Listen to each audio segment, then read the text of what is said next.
কাঠমান্ডু নামটা শুনলেই বাঙালিদের প্রথম মাথায় যেটা আসে, যত কাণ্ড কাঠমান্ডুতে, সত্যজিৎ রায়ের। না, এখানে কোনো কাণ্ড কারখানা হয়নি। এভারেস্ট বেস ক্যাম্প ট্রেকের শেষ দিন আমরা ঠিক করি কাঠমান্ডু শহরটা ঘুরে দেখব। প্ল্যান প্রোগ্রাম কিছুই ছিল না, ছিল শুধু দুটো buffer day.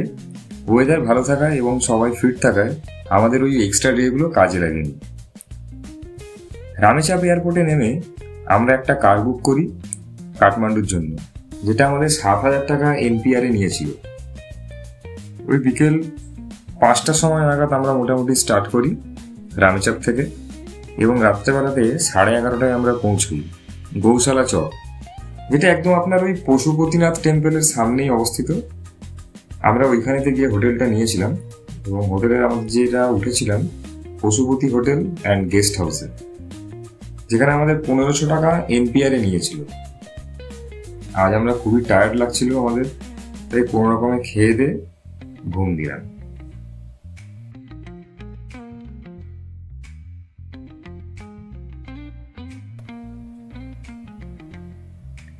Good morning Kathmandu. Himalaya পার্বত্য অঞ্চলের সব থেকে বৃহত্তম মহানগর, নেপালের রাজধানী কাঠমান্ডু। সমুদ্রপৃষ্ঠ থেকে 1400 মিটার উচ্চতায় অবস্থিত ধর্মীয় ও সাংস্কৃতিক উৎসব কাঠমান্ডুতে বসবাসকারী মানুষের জীবনের একটা বড় অংশ গঠন করে। কাঠমান্ডুর বিশেষত্ব হলো এখানে অসংখ্য মন্দির, প্রাসাদ এবং বাগানও রয়েছে। আজ আমরা ঘুরে দেখব পশুপতিনাথ টেম্পল ও মার্কেট এরিয়া। তাই সকাল সকাল ঘুম থেকে উঠে আমরা চলে গেলাম পশুপতিনাথ টেম্পলে পুজো দিতে। কাঠমান্ডু শহরে হিন্দু মন্দিরগুলির মধ্যে সব থেকে পুরাতন মন্দির হলো পশুপতিনাথ মন্দির। এটি ওয়ার্ল্ড হেরিটেজ সাইটের মধ্যে পড়ে। এই মন্দিরটি ঠিক কবে নির্মাণ হয়েছিল তা জানা যায়নি, কিন্তু ধরা হয় মন্দিরের অস্তিত্ব 400 খ্রিস্টাব্দের প্রথম দিকে তৈরি। এই মন্দির ভক্তদের জন্য সকাল 4টে থেকে সন্ধ্যা 7টা পর্যন্ত খোলা থাকে এবং সন্ধ্যায় আরতি অনুষ্ঠিত হয়ে থাকে। মন্দিরের ঠিক পিছনে বয়ে চলেছে বাগমতী রিভার।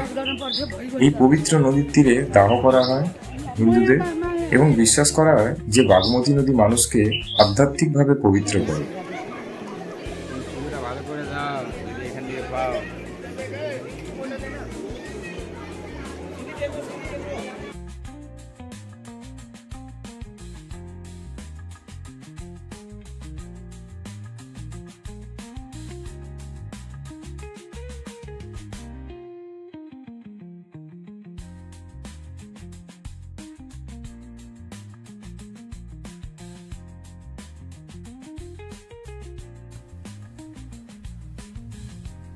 নদী পার করে আমরা ওপরটা ঘুরে দেখলাম।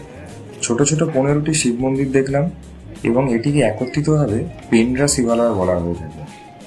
এই মন্দিরগুলি মল্লযুগে নির্মিত বলে ধরা হয়, এবং যা দ্বাদশ থেকে 18 শতক পর্যন্ত বিস্তৃত ছিল। এই যুগটি কাঠমান্ডুর জন্য স্বর্ণযুগ ছিল।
পশুপতিনাথ মন্দির পার করে উপর দিকে একটা জায়গা আছে, আমরা এখন ওখানেই এসেছি।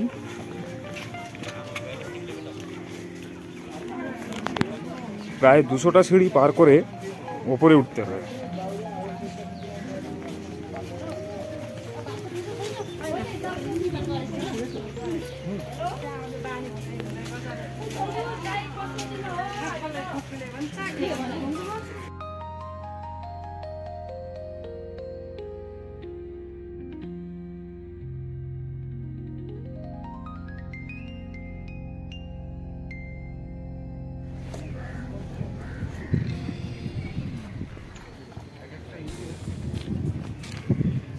গ্যাপগুলো হয়ে গেছে আপনারা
এরপর আমরা লাঞ্চ সেরে বাসে করে রওনা দিলাম কাঠমান্ডু দরবার স্কোয়ারে।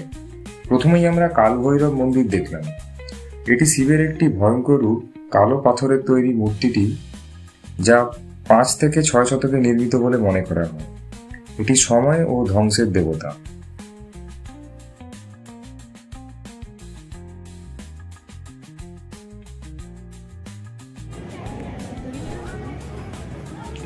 এরপর আমরা কাঠমান্ডু দরবার স্কোয়ার দেখলাম, যা হনুমান ধোকা নামেও পরিচিত। এটি দ্বাদশ থেকে 18 শতক পর্যন্ত রাজত্বকারী মল্ল রাজবংশের বাসস্থান এবং কাঠমান্ডুর কেন্দ্রবিন্দু ছিল। চত্বরটি মন্দির, উঠোন এবং মূর্তিতে পরিপূর্ণ এবং বিভিন্ন স্থাপত্যশৈলীর মিশ্রণ প্রদর্শন করে।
এরপর এখান থেকে আমরা থামেল মার্কেট ঘুরে দেখলাম এবং হোটেলে পৌঁছে গেলাম, এবং 7টার সময়তে আমাদের বাস রেডি থাকায় আমরা স্যাক নিয়ে বাসে উঠলাম। রাতে ডিনার সারলাম 10টার সময়তে রাস্তার ধারে এক ধাবাতে, এবং ভোরবেলা পৌঁছে গেলাম বীরগঞ্জে। এরপর ট্রেন ধরে বাড়ি। আমাদের এই নেপাল পর্বটি এখানেই শেষ।